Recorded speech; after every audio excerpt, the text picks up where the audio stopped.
छिनरा बड़ी भागता आये हमर मुर्गा मैं राड़ीन के साला दियर के हमारे मुर्गा पर नजर गड़ा रहा ताव दिलोटा ती दादा ते माल दो ये बचावा ना दी देख देख के की हो रे रानी के मोटर मत तू ना भाई तो होता हमार 5 किलो के मुर्गा एक दिन 5000 रुपया मिलत रहे ओकर मुखिया जी आई आ तो हां उ जलता पथिया सिला मुर्गा बड़ा गला पूरा जग आई नहीं हां तो तू बात थीवान थोरेलू हमके लगा तो कोनो मोबाइल ठा दिया थन ये गौवा में हुआ आवता तो गलो गौवा में हुआ पूरा गांव के आदमी देख के जा रहा था हमारा मुर्गा ये तो तेरी बात कही भूत करवाई अंडा कटवाई जाके नींबुआ कटवाई जीवन जन छिनर लोन हम ते लागत न को ता दो तीन याद ले लोखिया थन उ काम करो ना आ थुना बोलो बाद में ओ घूना ताता के घालवा में थी ते भी कैमरा लागल मेन दलिया में मेन गलिया में केने त पिछुआती में आगे लेके कोनो भागल हो से ए बाजा उनको तारे तरफ लागल हैला हां एक हरी जाके ते करवा लो पता चल जाई के लेल बाटे हां एथले हमरो इथी मोबाइल जा भरल ओही में पता चल गइल ओकर पता चल जाए कि जीन नतीउ का बेटा लोगन तो गले उन नतीउ घटिया उ लोगन छिनरा लोगन हमर मुर्गा के ले ले मारी जा छोड़म ना ए बचवा हाथी चुकी अंडा में निकल रे तब के पोसात को ठीक बा ताल मेहनत के फल मिल जाते कर लो छिनरा हमरा से पकड़ा ना ना हम देसी मुर्गा किन के लिए देसी मुर्गा डांस कइले बानी की हो रे तनी संभाल के चलो बहन मुगरा लेला हो मुर्गा हां तो का मुर्गा हो ये बहनी कहां बेचाता हम किने जातनी मेरा हम बेच रहे हैं हम बेच सेलिंग में है का हमरा से मजाक करतलू बहनी छिनर जीजा है रे रावी अरे पता तोर माई के ढोर के मैं चा डाल की हो रे ढोर के काजल लगा तमीज से बोलो तमीज से मुगरा से बात कर हमरा से मुगरा से जा जा जा जा जा बैटरी कम करता का तोहार 5 किलो के बाद 5 किलो के करे के खानी ना तो मोबाइलो चार्ज हो जाला अपन मन ए बहनी तो हमारा का मतलब कहां कौना दुकान से ले लूं बताओ ना हम बेच रहा है सेलिंग में है तुम्हारा क्या हो कम मन है तू सही में बेचता लू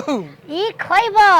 4 दिन में जवान नजर आइबो हम जानत तनी हम खाली एक खाई ना हम ना औजार का बॉयलर खाई हमार मुगरा देसले में चुस्ता बा 5 किलो के चुस्ता तुम देखी हो देखा बढ़िया से छेगरा के ना चाहिए छेगराला ही मतलब कि भागे के ना चाहिए हम बड़ी लेटाए हैं जी नागिन डांस करा दे मेरे को धान खेत में तू पोसले रहलू हो हम ना लो झरिया फसले रहे अच्छा तरसा आस की अरे ओहो ए बहनी को सौ ले 1000 दे तनी दे दो 1000 2000 की हो रे 2000 देई 2000 गोल गोल सीका मम्मी के रोटी गोल गोल पापा के पैसा गोल गोल भाई के लड्डू गोल गोल मुर्गा के खिया गोल गोल ए बहनी गोल गोल ना होला होते को कागज के बा अरे मुर्गा के अंडा गोल गोल गोल पैसा ले ना ले की हो रे दाम दे ना ले तो दे 2 रुपए दे ओहो हे हाथ बताओ रे अब नहीं खे ये तो चाप एकदम सेम तू में बाहो मैचिंग करता लेके जाई मुर्गा तू लेके जाता कुछ करो रुको लो ले बताए खाली विदाई ना करती कोनो बात नहीं जा छीना आपके जा मन बड़ी लाड से पल्ले रहलू जानता ना चलो बहनी घरे चले तो काम हो गई आहा कितना नीक लागता हो सुबह से मुंह हम खबार करल रहे छिनार के जामल आज मुंह फ्रेश लागता अपन हाथ के कमाई से खाता कहां रे ए कहां गोरलिया कान लाल पब रे किन के मोल खाना कुकुर जुठा जा सकिना रे कहि ना रानी की घरे रह की हो रे अपन पसंद के मैं दराम कहेंगे खाए में कान तू पैसा पगलिया अपन बेच के बाप रे बाप मुर्गा बेच बात तो एकर भतार मुर्गा अपना बेच रे। बड़का बड़का फेकेला हमर मेहरारू के कुछ ना। के दिक्कत खेत में मुर्गा पौड़तन स मछरी हो छै ऐसा कोनो मुर्गा खेत में ना की हो रे का मतलब के हो तू के मरबे कर हम जाके केस करब थाना में अभी काहे केस कर काहे अरे केस छिनरी करबो? मुर्गा रे मुर्गा कहां बाटे हमार कौन मुकरा जो छिरो पकड़ के लेके राम भवन के सीसीटीवी कैमरा में सब लोग में कोसी धोल के पकड़ ले बाप रे हमारा मुर्गा जान बहुत बचैले हेने से होने भागल बा लेकिन छिनरी पानी में कोई पकड़ ले जान बचैले बा हमरा के ओइ में लटवैले बा खेला बेला लइका त कह देले रहती उनकर बचवा 5 किलो के मुर्गा पोसल रह ललगा ना वो मुर्गा पकड़ के ये लेके आइल बिया बुझला अरे बेच देनी बेच देली का एगो अमदी के दुगु मुगिया के क रुपया में बेचली रे गुद्दू दुगु मिठाई पे चुप चुप चुप चुप गुड्डू मुखिया के आ हाय मुखियावा भेटाइल ह त कहत कि तार मुर्गा लेखा कितना में चली रे कोलू का भूसरी घरे आके हम आप हाथ तो होती अच्छी न के हां चपलवा के चोरी ऊपर का चोरी आवाज जाऊ हाथ ना हट तू ही बाघ बनलू का करबू ये चाची ए होय के हम अरे चीर देम ना कहिया हो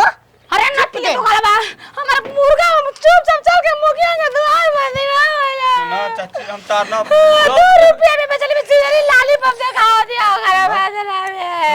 चलो दिवाते अगर ना दिहन त तार 2 रुपया कोई 100 रुपया हम भरपाई कर 5000 रुपए दे बा हां दे दे पैसा दे फिर मेरा उसन मुर्गा कहां से आई तो गला गई चल अब कोशिश कर मुझे बिना ले सुंदर के हिम्मत काहे हमर मुर्गा ले हम का चोरी कइलो हेकर घरे के का डकैती कइलो ने मुर्गा चोरा लेसिया जनते बालू पागल सन की ये को दस त को दस पागल भी तो कुछो करी हो कुछो कदी पागल भी तो मांगत नहीं कर कितना आराम से चाट दे जैसे लगता कि करा रस पंज मिलल बाटे छिनरी के उठा छीन के फेंक दे ओही माया क्यों रे आओ आओ ना